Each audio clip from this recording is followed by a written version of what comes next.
Have from the UK government, Chris Heaton-Harris, Secretary of State for Northern Ireland. He was previously a member of the European Parliament before being elected to the Commons in 2010. After working in Boris Johnson's government, he was appointed to his current role a year ago. Hilary Benn is Labour's Shadow Secretary of State for Northern Ireland. In a long Westminster career, which began last century just, he served in the governments of Tony Blair and Gordon Brown. John Finucane is from Sinn Féin, and his party's core objective is a united Ireland.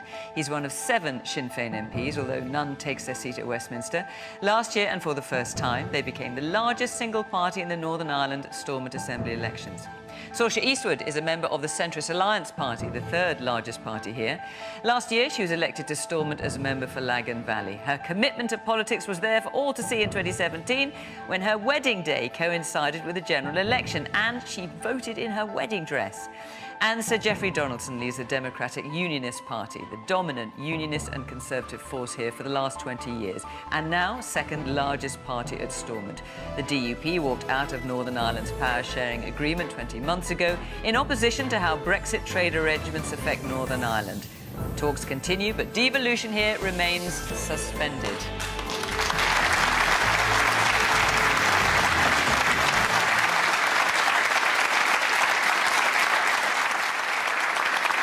Good evening. It's great to be back in Northern Ireland. Welcome to our panellists, to our audience, and of course, welcome to you at home.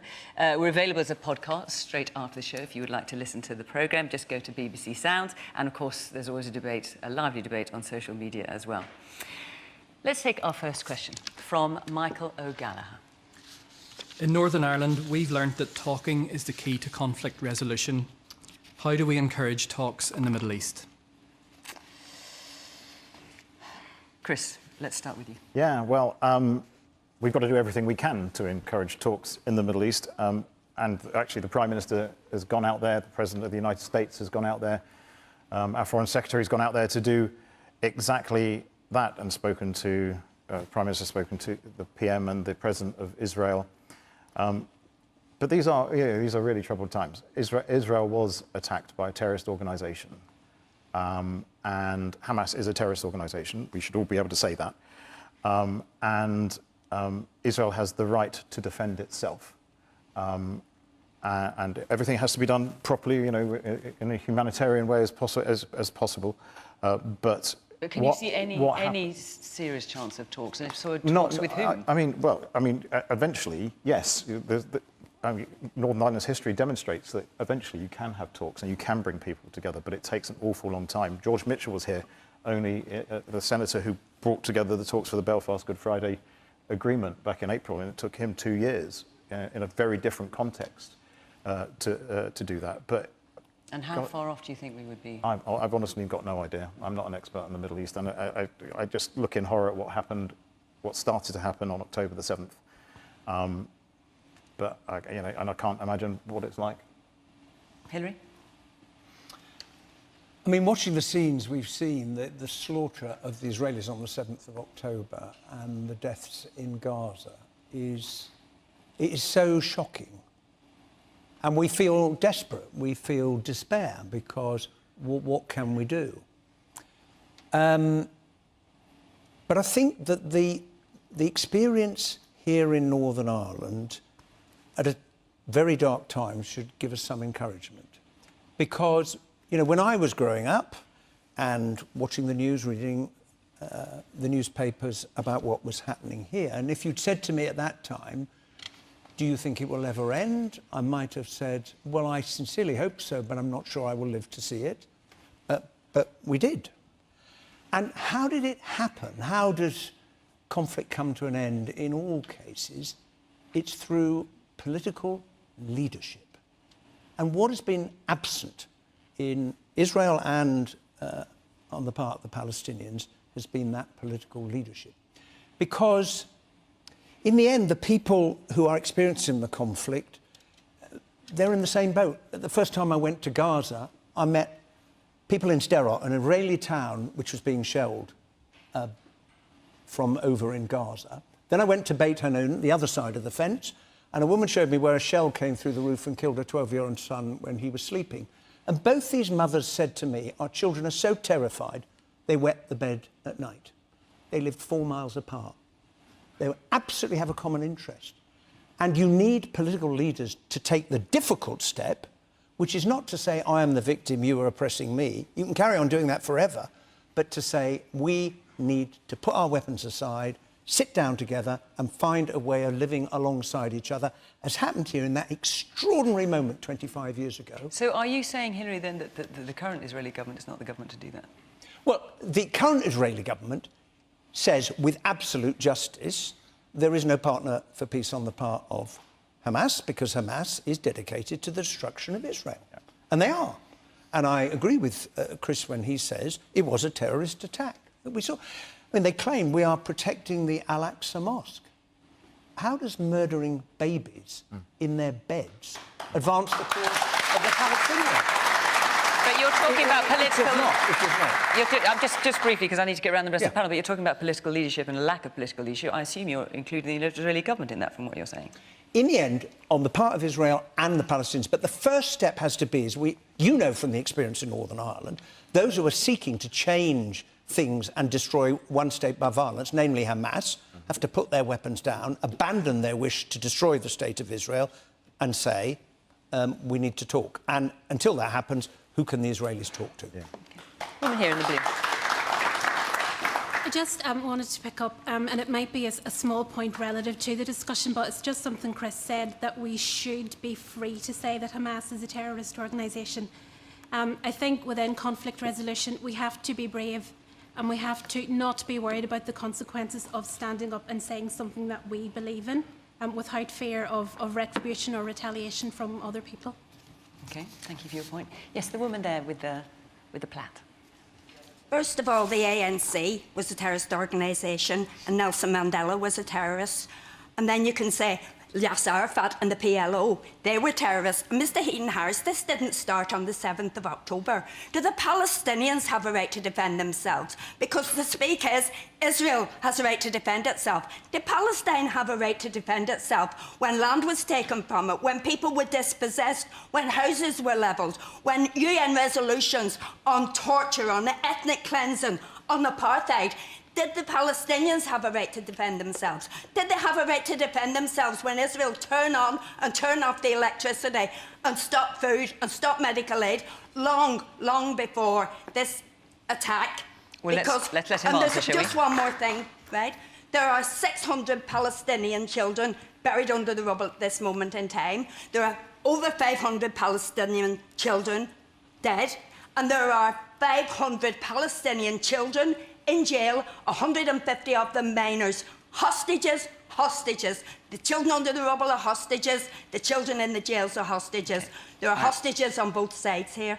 What we can't be sure about, sadly, is exactly how many people have been killed, actually, because we know it's a lot, but we just can't know how many. Do you want to just quickly answer that? Yeah, and I understand the passion that the lady has talked. But on October the 7th, a terrorist attack of a music festival for a kibbutz changed the nature of the relationship between Israel and the Palestinian, Hamas most certainly, and Palestine. Let him answer. Give him a chance to answer. And Israel has absolutely got the right to look after itself.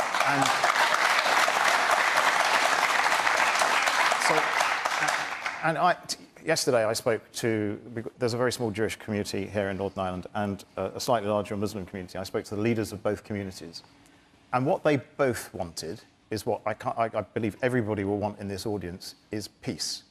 But it's a long road to peace, and you don't get anywhere along that road when you're attacking and killing people at music festivals and flying in and kidnapping people. It's just not right. John, so Michael's question is, in Northern Ireland, we've learned that talking is key to conflict resolution. How do we encourage talks in the Middle East? Yeah, and I think it's a very good way to frame the question, because talking is key, and it's not, in this case, as simple as just going straight to talking. We need to create the circumstances where dialogue is possible. And if we take the 7th of October, every person that I've heard right across the world has rightfully condemned what was a deliberate targeting and killing and hostage taking on of civilians within Israel. What we have seen in response since October 7th, and so I must say that's also a breach of international law, what happened on October the 7th. what we have seen every single day since October 7th is a breach of international law by the Israelis. And of course, virtually every single day prior to October 7th, the Israeli government have breached international law. They have occupied Palestinian land in contravention of international law. They have blockaded Palestinian territory in contravention of international law. They have built and enlarged settlements in contravention of international law, enforced an apartheid system that strips Palestinians of the most basic civic and human rights, not to mention natural dignity. And they have also targeted and killed and injured civilians on a mass scale for decades. And the response of the Western world at this time is what? Israel has a right to defend itself. Well, what exactly does that mean? Because the way that that's been interpreted, the way Israel takes that to mean, is that they can cut off food, that they can cut off the power, that they can cut off water, that they can enforce the displacement of over 1 million citizens in what has been described by NGOs and United Nations reps on the ground as an open-air prison. So what do you think it should mean? Well, what I think and when Israel talks about wanting to destroy Hamas, do you agree with that? What I think, to answer the question, I was struck yesterday by an open letter that was signed, amongst others, by the former President of the Supreme Court of the United Kingdom, Lord Neuberger. The letter was signed off by those who identified themselves as Jewish and as lawyers. And what they cautioned against was international law being flouted once again. What they said was that the right to defend yourself is defined within the confines of international law. And where Israel is grieving, where Israel is hurt, there is an even bigger onus on self-identifying friends of Israel, like the British government, like the American government and other Western governments, to be critical friends and to say that there comes a time when cutting off power, cutting off food, cutting off all of the basics that people need. OK, but let me just ask you again, because one of Israel's stated... hang on, one of Israel's stated... It is, but let me just ask you, didn't answer my question. No, John, you didn't answer my question. No, I want you to answer this question. No, John, I want you to answer this question. One of Israel's stated aims is to destroy Hamas. Do you agree with that? The stated aim of Israel may well be that they say to destroy Hamas. I'm asking if you agree with that. I will answer the question. What I have witnessed, not to mention over the past decades, but let's take the last 10 days, what I have witnessed is a defenceless people getting pummeled from the air by one of the most sophisticated and powerful militaries on this planet. And you've made that point very powerfully. By also one of the most powerful militaries in this world. And what we need is the introduction of language that there needs to be dialogue, because none of this that is happening... So do you agree with that aim or not? Do you agree with the Israeli... I mean, I'll give up in a minute because you're not answering the question. But do you agree with the Israel's aim to destroy Hamas? I don't think anybody believes that what Israel is doing is going to destroy Hamas, let alone embed the safety within that region. But do you think they're right to try or not? The wider world. Well, you can say that. I mean, how many civilians are we allowed to watch die? No. Listen, I'm not saying whether it's right or I'm just asking whether you agree with their aim. Israel will have an aim and an objective that it is defined by their. Am I getting an answer? Terms. No, but John. I don't think I'm getting it. Okay. The point is that international law and human rights standards cannot be thrown out the window. Okay, and you've made that point very strongly and very eloquently. I hear you, Jeffrey. Well, look, we've all witnessed the horrific scenes that have been played out. Let me be absolutely clear. The unprovoked terrorist attack on Israel was wrong. Like Hillary, I've stood in the town of Sderot. I've visited the homes of ordinary Israelis. I've met people in the West Bank. I've met Palestinians. I've been out there a number of times and talked to people. And I agree that the ordinary people want peace. But can I just say, this notion, that Israel is an apartheid state, that it doesn't work, and that we hold Israel up on the one hand, and then we talk about the Palestinian side. Let's get a sense of perspective. Israel is a democracy.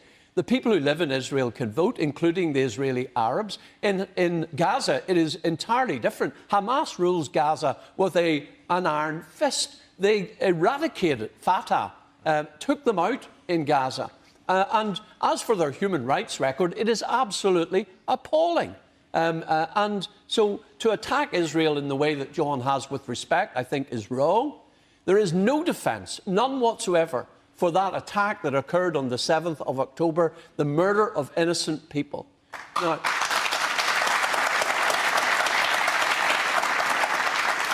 and as the Secretary of State has said, it is terrorism through and through. Now, what do we do? The question is a good question.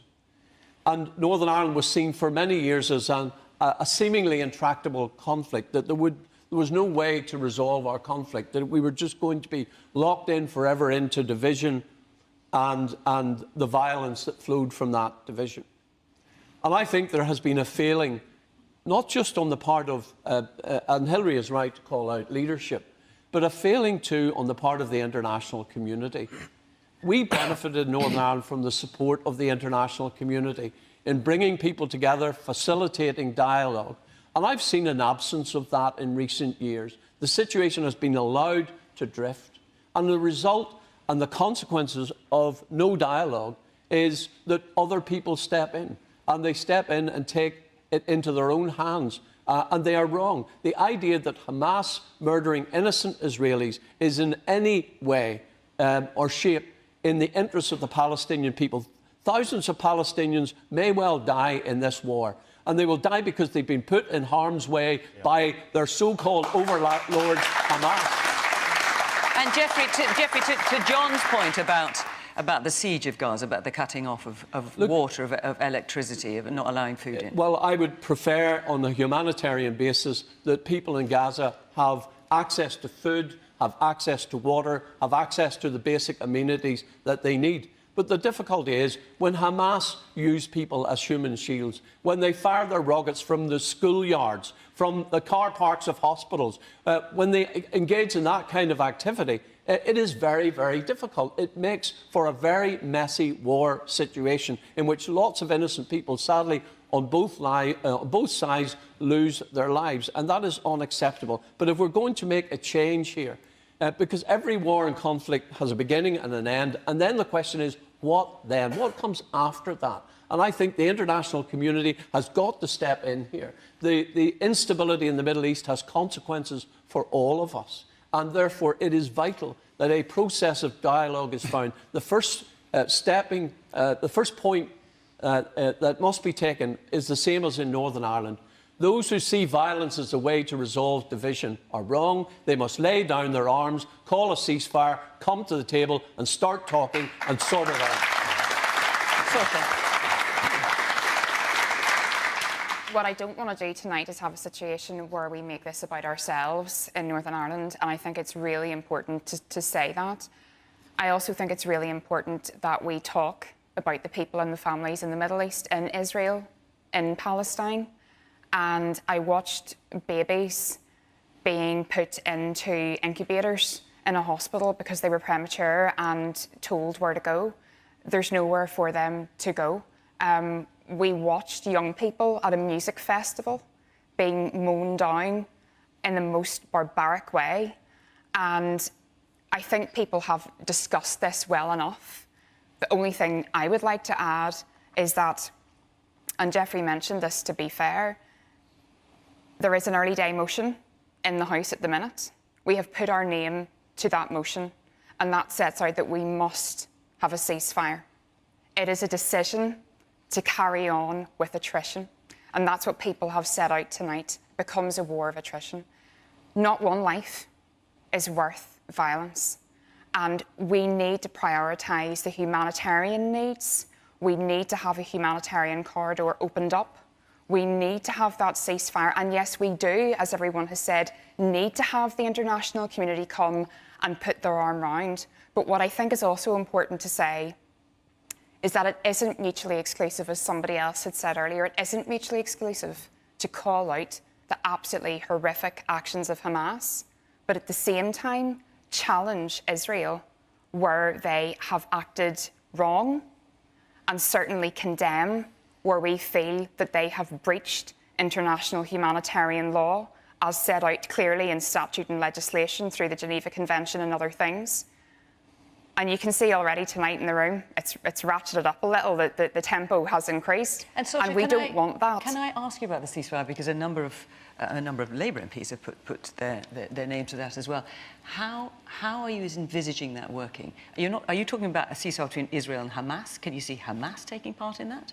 Well, how do you see it working? As others have set out, this is very unclear in terms of even real-time information coming out. But when the fact you put your name, here representing the Alliance Party, of course, to a motion calling for a ceasefire between who? So we would see that being facilitated by the UN. We think they're the only people at this stage in the game that can actually step in and facilitate a dialogue. Everyone has agreed that there should be no more killing. Everyone has agreed that there should be a dialogue. And with respect, that is a choice for people to carry on without having that international community coming round. Everyone has said they want the bloodshed to end. That can only end when people set down weapons. That can only end whenever people step in from the international community. But Hamas haven't said that. Hamas want to eradicate Israel from the map. Hamas are a terrorist organisation. Yeah. We've all agreed on that. How can Israel talk to Hamas in this And it's not a matter of making this about things that people may or may not agree and disagree on. It's about people are dying. People are dying. Hospitals are being bombed. Young people were mown down in their prime by terrorists at a music festival. None of this conversation is bringing peace. And that's so desperately what's needed in the Middle East. You want to jump in quickly and I want to come to you. Everybody wants the killing to end, but we have to put our effort where it's going to make a difference. And Hamas is continuing to attack Israel. And is Israel meant to sit there while the rockets continue to come over? Is Israel meant to sit there and not try and rescue their hostages? And I don't think it would make a difference at the moment. There will eventually be a ceasefire because that's how all the conflicts in Gaza have eventually ended, when the fighting is finished and people are exhausted. The place to put our effort is to get the humanitarian aid in. Now, President Biden went yesterday and persuaded Israel to open the Rafah crossing, although when I checked earlier, no lorries have yet gone in. And 20 lorries is nothing. We need a much bigger pipeline of humanitarian aid, food, fuel. Fuel's important because the generators in the hospitals in Gaza need fuel to run the electricity, to do the operations, to keep the babies alive in the incubators. And that is where we should focus our effort. I think we're proud that we have signed that because it shows people in our community who are hurting, who genuinely care. And Chris mentioned the Jewish community in Northern Ireland, people who are from Palestine living in Northern Ireland, and they need to feel safe here. And that's really important, not just in Northern Ireland, right across the UK. And we're proud that we have put our name to calling for peace and humanitarian support. Well, let's hear from some of the people in our audience, shall we? Yes, the man there, a bit further over in the blue top with the white stripes on your collar. Yes. Fiona, it came as no surprise to me whatsoever there that John Vidukan deliberately dodged your question. He clearly supports a terrorist organisation in Hamas. Him and the rest of his cronies in the Sinn Féin are in bed with another terrorist organisation, be it the IRA. The two similarities... Listen, I must let... That's a very serious allegation, and I must let John everybody over here knows it. Sadly, through the week, Hamas bombed a hospital. Another similarity, that the IRA did exactly the same thing. Hang on, are you talking about the Al-Ahli hospital? Mm-hmm. It is not clear who targeted that hospital at the moment. There's a high possibility that is true. The same things that IRA did here a number of years ago, bombed the Mater Hospital, the military wing, and killed 2 people. A disgrace. And that's the type of terrorist organisation him and his party are supporting. John, of course, I must let you answer that. Yeah, well, I mean, it's completely untrue, and I think it's what we're seeing is an opportunity to take the suffering of thousands and thousands of people in the Middle East to make what I would describe as a fairly cheap political point in what is a very serious conversation. You've made an accusation against me, and that's fine. You have your own view, and I'm not going to patronise you to change it. But I'm somebody who grew up during a conflict. I'm somebody who had the conflict visited upon me very personally as a result of the murder of my father. The very first time that I voted in my life, I've said this before, was for the Good Friday Agreement.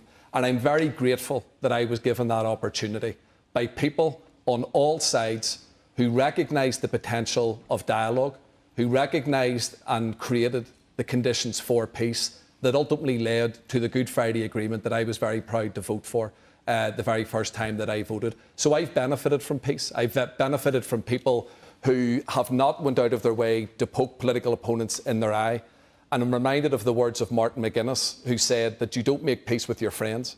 And peace processes, by their very nature and definition, are difficult.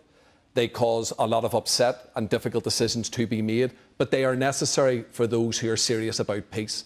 So to clarify what I said in my earlier answer, is that there will be very difficult decisions that require to be taken by all sides in the Middle East at the minute, all sides who have both inflicted and suffered hurt. But it's not good enough, and I've sort of heard a little bit of mixed messaging from some of the answers so far tonight, that one, there's an absence of leadership in the Western world, but two, Israel has a right to defend itself. The way Israel is interpreting that, what is it? Because I think if we are to see leadership in the Western world, we are going to have to see the conditions for every armed group that is on the ground over there at the minute to be convinced and brought to the place where an immediate ceasefire is put in place, where all hostages are given back without a single second of delay, and the conditions are created where they can possibly aspire to what we have benefited from here. Okay.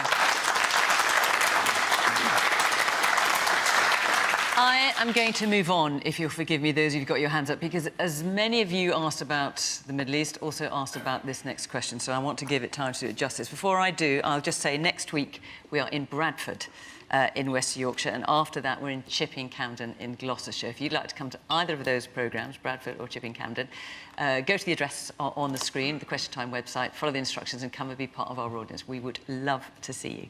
And also, if you'd like a picture of your town to feature here, I can't quite say, oh yes, there they are. We'd like to see it. We'd like to show where we're going around the country. So if you would like to put your own pictures up here, email us with your best efforts and we will put them on the screen. And the address is qtpictures@bbc.co.uk. Right. Let's get our next question now, which is from, where's my list? Here it is. Gary Clark, where are you? There you are. How much longer should the people of Northern Ireland have to tolerate a lack of devolved government and crumbling public services? A lot of questions about this.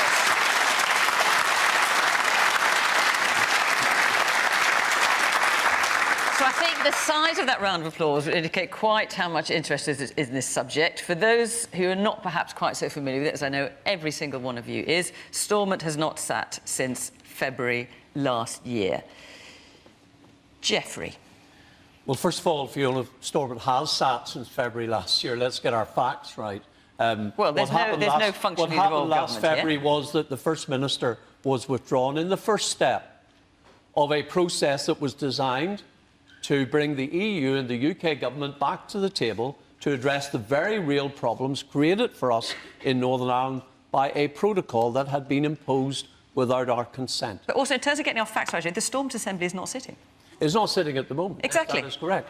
And, but it did sit after February. The First Minister withdrew in February. Ministers remained in place for several months after that and continued to run their departments. It was, we took a phased approach, a proportionate approach.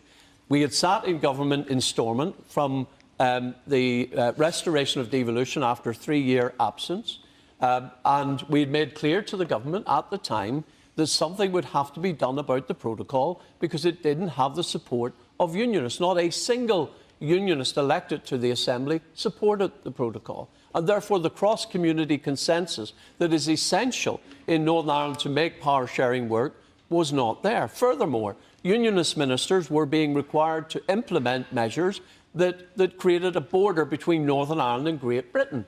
And that is not something that we can accept. But you've now got a different situation now, haven't you? So you've got the Windsor framework, which is another iteration brokered by Rishi Sunak. And just listening to you, Geoffrey, at the DUP conference, the kind of mood music coming from you, correct me if I'm wrong, sounded like you were getting closer to being able to accept the Windsor framework. Am I right? And I'm just wondering if the problem is you can't bring the rest of your party with you. No, that's not the case at all, Fiona. My party is very clear in what is needed here. And in fact, we put proposals to the government following the publication of the Windsor framework.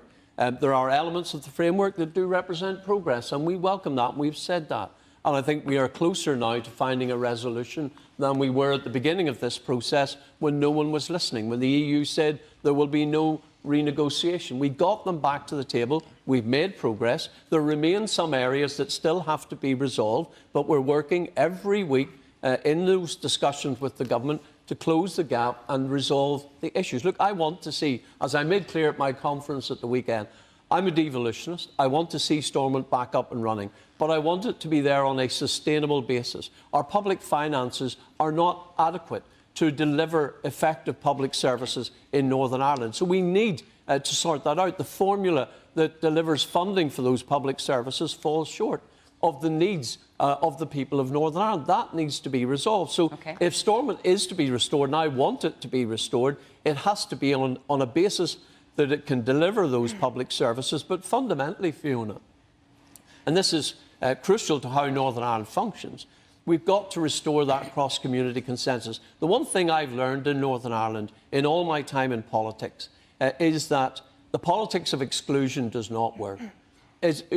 Our approach has got to be inclusive. That means that all parties in the coalition that form the executive have got to feel that their concerns are being taken on board and addressed. That is why the DUP at the outset recognised that the solution for Northern Ireland was not to put a hard border on the island, but equally the solution is not to put a border in the Irish Sea. There are ways we can resolve let me bring in the rest of the panel. There are ways we can resolve this, Fiona. We are working on them. We've moved closer to agreement. I'm determined to finish this, get it done, and to see Stormont restored on a basis that unionists as well as nationalists can support.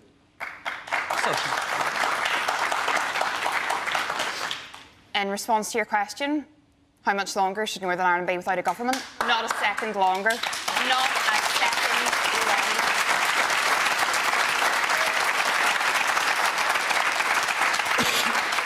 Jeffrey, you talk about devolution and you say the DUP are a party of devolution, right?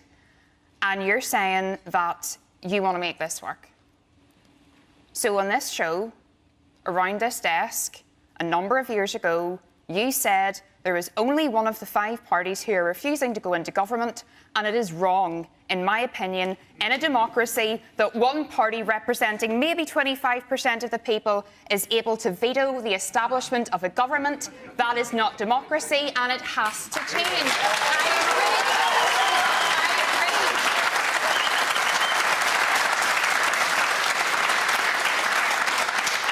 Let me explain why I agree. It's not just a cheap soundbite. This is about people. And this is our constituency of Lagan Valley. And I can see people here in the audience tonight who I don't know. And I can see maybe a few who I do know. And do you know what I do know? Every single one of those people is hurting. Every single one of those families is hurting. People getting sicker on waiting lists, schools having to collect money for books, toilet roll, everything else. This is not our first rodeo. It wasn't right whenever Sinn Féin did it. It certainly isn't right whenever you're doing it. And do you know what we're saying? Not a minute longer. Not a single minute longer. You have made a decision to do this. And it's the wrong decision. And you know what? I hope the people here tonight get the chance for their voice to be heard. We understand that you have a problem. But here's where it becomes everyone else's problem. You don't get to take your ball and go off the pitch just because it's something you don't like. We didn't like Brexit. We worked it and we made it happen. And do you know what? Our job is to govern. Our job is to stand for election and do a job. So do you know what? If you don't want to do the job, get out of the way and let those of us who want to govern... Jeffrey, I'll come back. I promise I'll come back to you. Jeffrey, I will, of course, give you a chance to respond. I'm going to hear a little bit from the audience first. Yes, the woman there in the black and white striped shirt. Northern Ireland has the lowest standard of living across the UK. People are living in poverty. They can't afford their energy bills. They can't afford food. Our government need to stop and get back into power and forget about what's in the past and move forward and stop giving this same rhetoric all the time. Absolutely. Okay. You need to get in there and do the job that you were elected to do with every other party. Okay. Man there in the glasses, yeah. I am sick, sore and tired of hearing the DUP's pathetic excuses. They've been out of government now for 20 months. Public services are crumbling. The DUP need to get back to work, and if they don't want to, then step aside and let those who actually want to do the job get on with it. I'd also say as well tonight, one brief point to Mr Heaton-Harris and to Mr Benn. Whoever is the Secretary of State after the next general election, you need to get on with reforming the Stormont institutions to prevent any one party from holding Northern Ireland to ransom ever again. Because the merry-go-round of stop and start politics is what has held Northern Ireland back so much for the past 25 years. Yeah. Now, I noticed that when Jeffrey was speaking, some of you applauded what Jeffrey had to say. So just to make sure I get a cross-section of views, let's hear from so, yes, the man there in the red. You were one of those supporting Jeffrey's view. Let's hear it. No, I appreciate what Jeffrey is saying, but I'm a further education lecturer here in Lisburn, and I'm currently on a strike at the moment, and I'm losing money striking. Jeffrey's colleagues aren't sitting in Stormont. They're still getting paid. The cost of living is hitting people here. You have to realise, you have to take it on board, Jeffrey. We need the House on the Hill working. Also, to Mr Chris Heaton-Harris, I noticed recently you pumped £500 million into further education in England, but we're getting cut the further education budget here in Northern Ireland, and that's a total disgrace. John.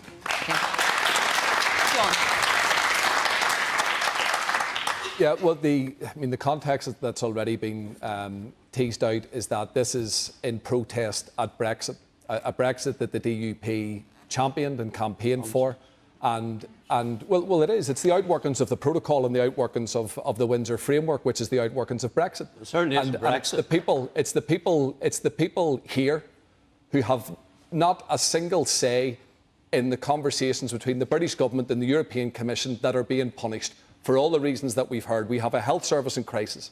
We've the worst waiting lists on these islands. We have more and more people in our public services that are having to go on strike. And we have a cost of living that is impacting more than just the traditionally vulnerable. It's hitting working families and it's hitting businesses on a daily basis. And those are the people that are having to suck it up and face that punishment because of the outworking of a Brexit project that the DUP championed and welcomed with open arms.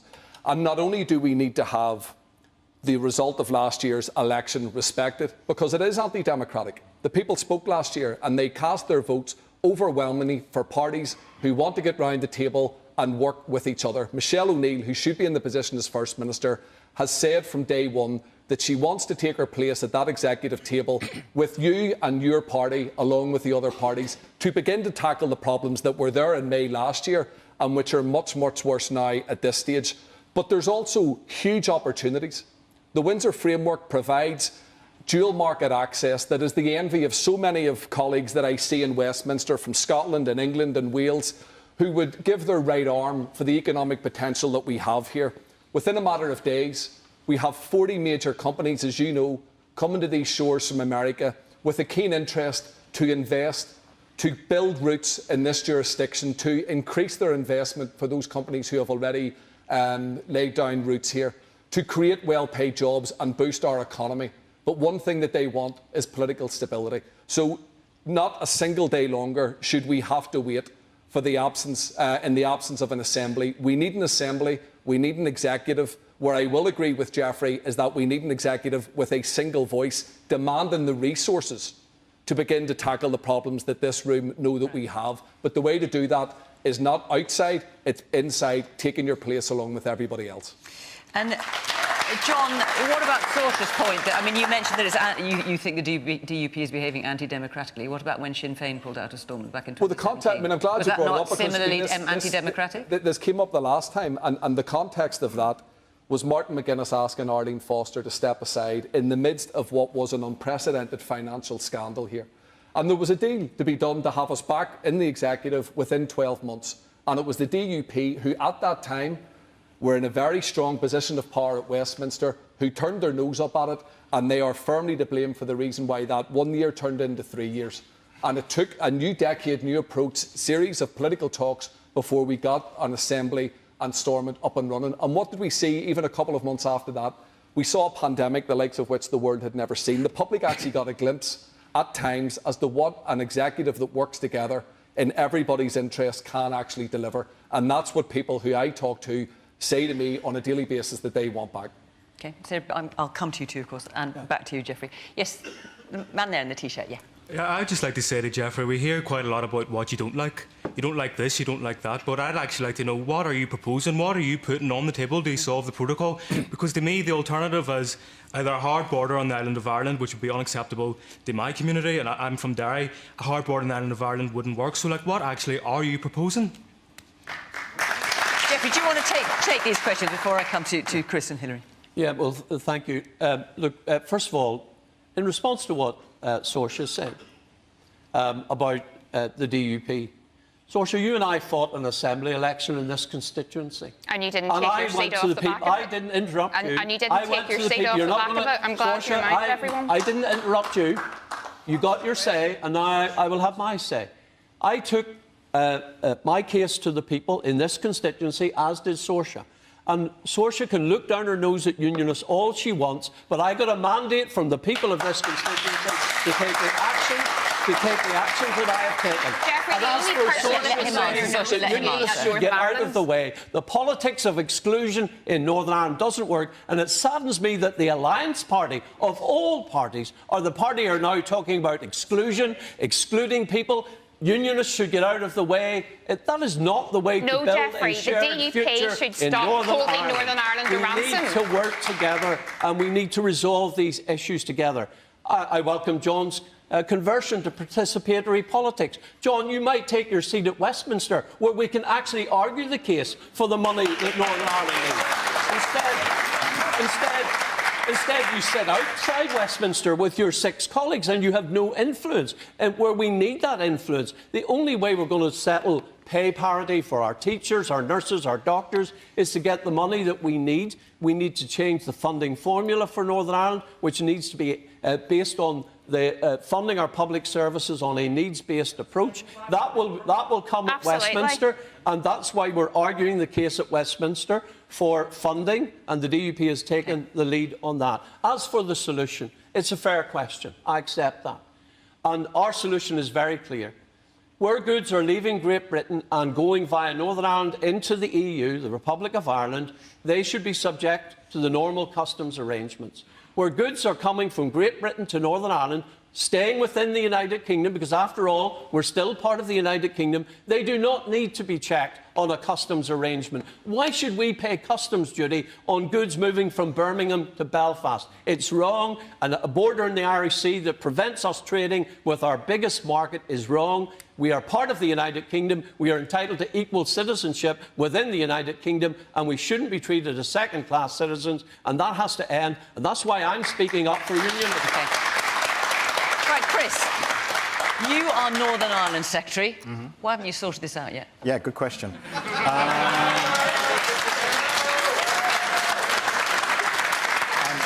So I guess by spelling out the framework that I have to operate in, as Jeffrey has said, this place operates on consensus. One side of society here does not want to go into still want to govern, and I cannot intervene in that. That's set out in the Belfast Good Friday Agreement.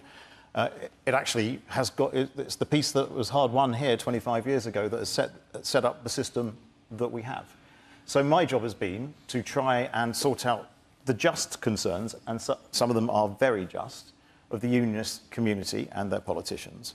Because the Northern Ireland Protocol did lead to companies from Great Britain not placing goods for sale in Northern Ireland. And so unionists, probably in this audience, could see goods disappearing from the United Kingdom, from Great Britain, that were coming here and being replaced by goods from the European Union, and felt, and I feel justly, they felt they were being pulled out of the orbit of the United Kingdom's internal market and into the European single market. That's not what the UK government wanted. That's why a huge amount of effort went into negotiating the Windsor Framework. And Jeffrey says, as far as he's concerned, there have been improvements that you are happy to see in the Windsor Framework. So is a deal imminent? Because there's kind of mood music that I'm picking up from the Conservative conference, the DUP conference, is that it feels like it could be. Is it? I would love it to be. I mean, I think we are. I think we are in the final phases of a wonderful group of talks. I've enjoyed Jeffrey's company and the company of his colleagues Do you think you're in the final phases as well? I think we've Briefly? I think we've made progress. I think we are moving closer to finding and getting Final phases, would you use that phrase? And look, I will work day and night to get that solution. I recognise the frustration that people have. Okay. I want to see Stormont back up and running. I'm a Democrat. I want that to All work. right. But we've got to get this right, and I will work till we get it. Yeah, can I say, so the Windsor Framework, which... Can I just tell people what it is? I know you're all fantastically familiar with it. Not everyone around the UK is. So the Windsor Framework was negotiated in February this year. This is something that Rishi Sunak announced. And it's to reduce the number of checks, goods coming from Great Britain into Northern Ireland and then some of which go on to Ireland. So it creates a green lane for goods that are just going into Northern Ireland, so there are fewer checks there, and a red lane for goods that will go through Northern Ireland into Ireland, therefore into the EU. That's basically it in a nutshell. It's part of it, but yes, that's a very good description.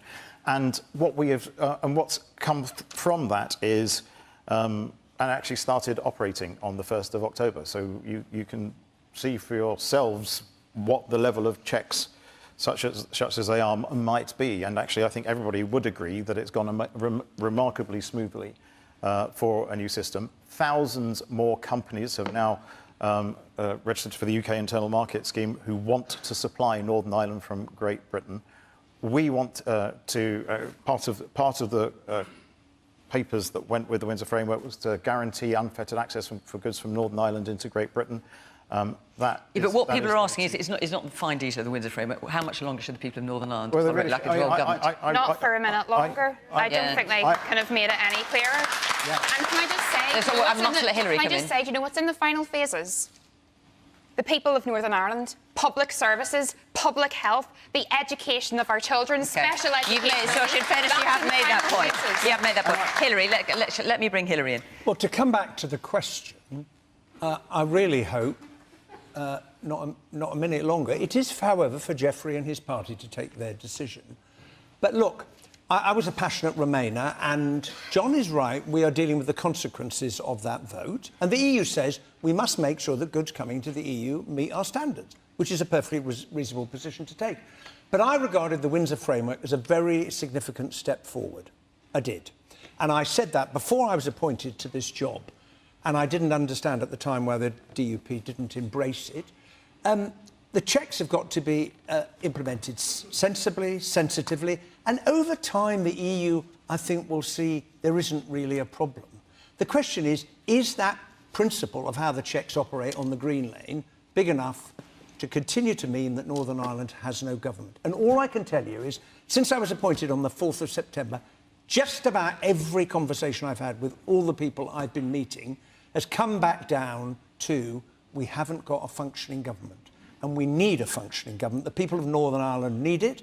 And on the budget, the current budget is not sustainable for the reasons that have been set out so clearly. And that needs to change too. Okay. Right. I've got about 10 minutes. I'm going to take one more question because there's a lot of interest in this as well.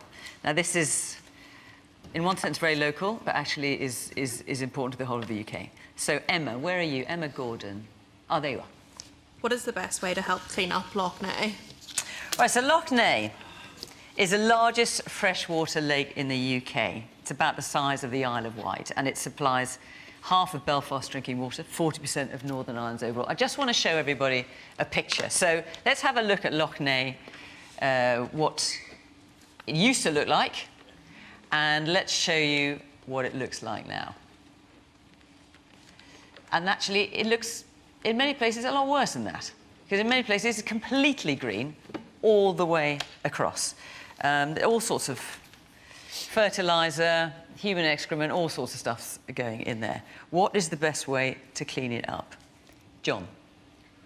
Well, it's another example of where we would benefit from a functioning executive and assembly, that we would have local ministers with local knowledge working with the communities that are impacted. And it's a tragedy when you look at the images, and I agree that the footage that your viewers are seeing tonight doesn't reflect the severity of the environmental problem that Lough Neagh is facing.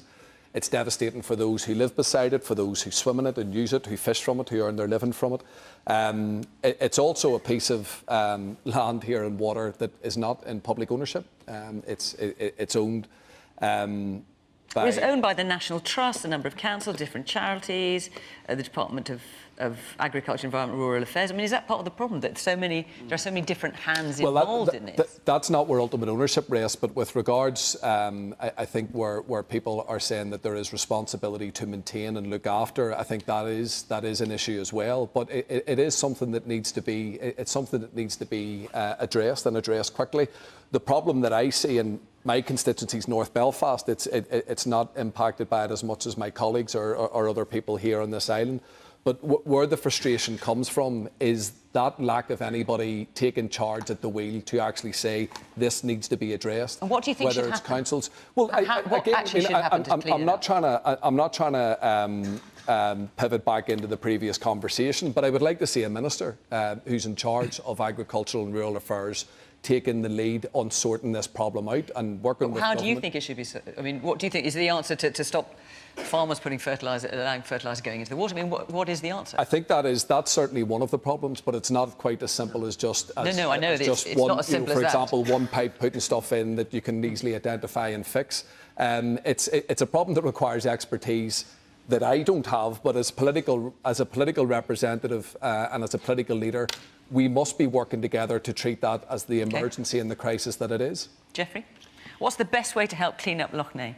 Well, I think, first of all, we've got to look at how Lough Neagh is, the governance arrangements. And I think we need a new approach to Lough Neagh. It's the largest inland waterway system in the whole of these islands.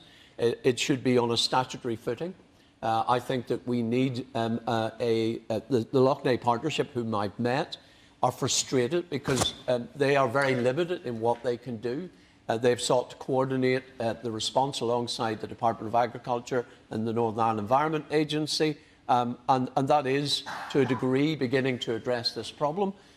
Part of it is what goes into Lough Neagh, but look, there are also natural phenomena here at work, and you see it in waterways across the UK. It's not just Lough Neagh where you'll find blue-green algae. The weather conditions this year, the presence of certain species in the loch have all contributed to the higher level of that algae in the water this year.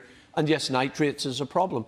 I've met the Farmers Union, I've talked to them about it. They're willing to work with others to reduce the level of nitrates that leaches into the loch. There is sewage discharge into the loch. That needs to be tackled, Northern Ireland Water. A lot of that is going to require investment. It does come back to the budgetary issues partly.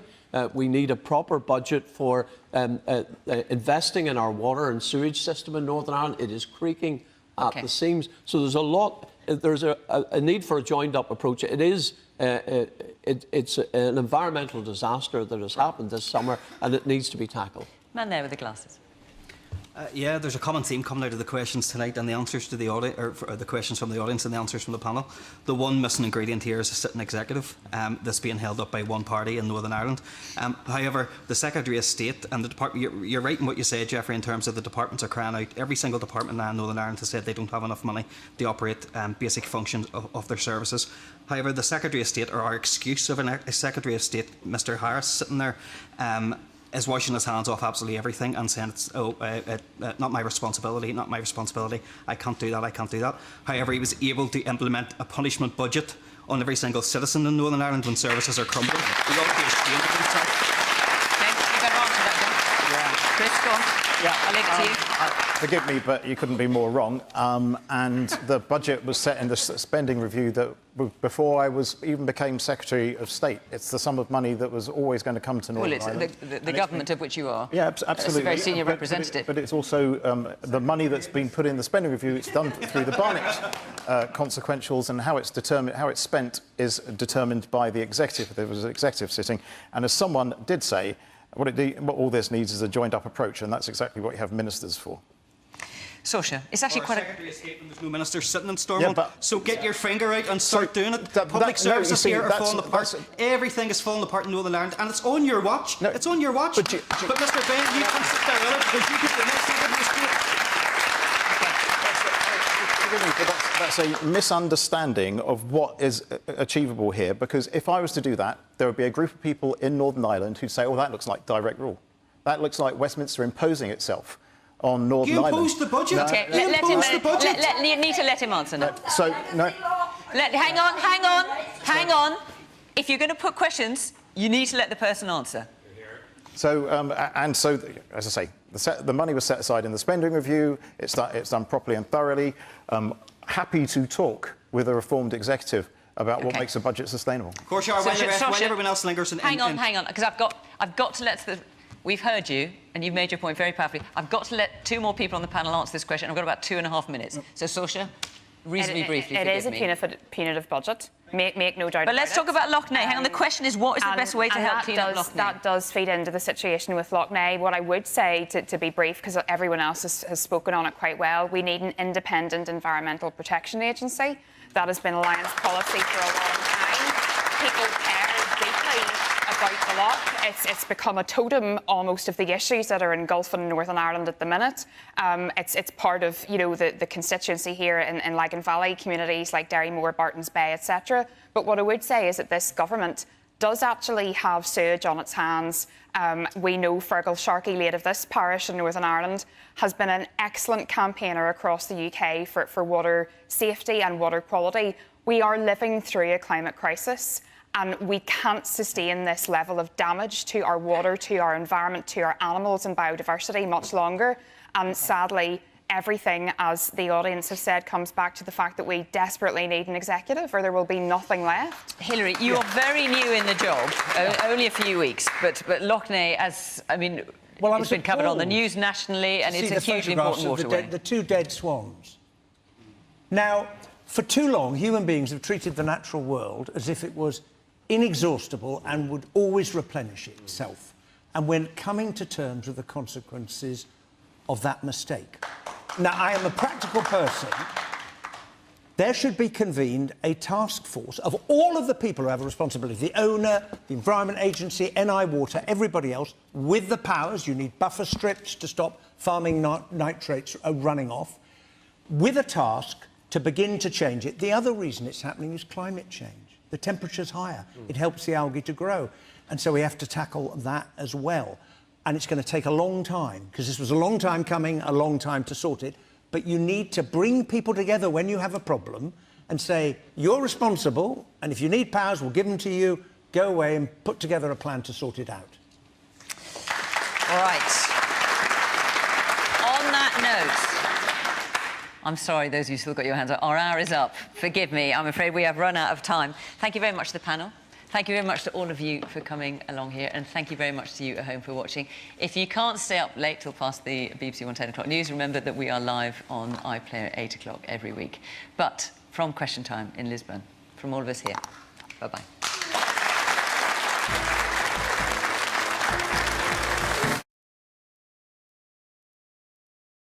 There you go, my little lovelies. As promised, I did say I haven't streamed this week. That must be it. If you're wondering why haven't I streamed, I really can't be arsed watching the fucking news at the moment. Like, no jokes. I'm sick of fucking hearing about fucking Palestine and fucking Israel. It's giving me a fucking migraine. So if I don't stream, you know why. I just about stream this shit because I know it's going to be on this fucking shit as well. So if you're thinking, why isn't he streaming? That's your fucking answer, okay? If I haven't fucked off, I'm just can't be bothered. I've been having more fun watching Donald Trump get his ass handed to him in New York. Way more interesting. And aliens. Don't get me started on the alien thing, but you get the point. So, I've been watching American politics, but not the Palestine shit, because that's just equally as fucked over there. But Donald Trump shit, prime time, just so you know. That shit's hilarious. One of his lawyers pleaded guilty today, which is fucking awesome. Crazy team, the crazy lady, whatever her name was, she pleaded guilty today in the Georgia case, where he tried to find 11,000 something votes. So yeah, that's interesting. She pled guilty today, which is a pretty big deal, because she it's a plea deal. She didn't just say, "Oh yeah, I'm guilty." It's a plea deal. So that means she's gonna start talking shit about Donald Trump to the prosecutors, which is funny. So yeah. Oh, good and hood. Probably be back on Sunday, I should say, for fucking what's her face. if she's back. I don't know. Laura Kuenssberg. Probably back on Sunday for that though. Let's see. If it's still fucking shit with this Palestine thing, I don't know. Who knows? Anyway, there you go. Bit of question time to enjoy your day with. Or some shit. Anywho, goodbye. I'm gonna go and play some Counter-Strike on Twitch. You get shot at in the face. As you do. Goodbye, my lovelies. Enjoy the rest.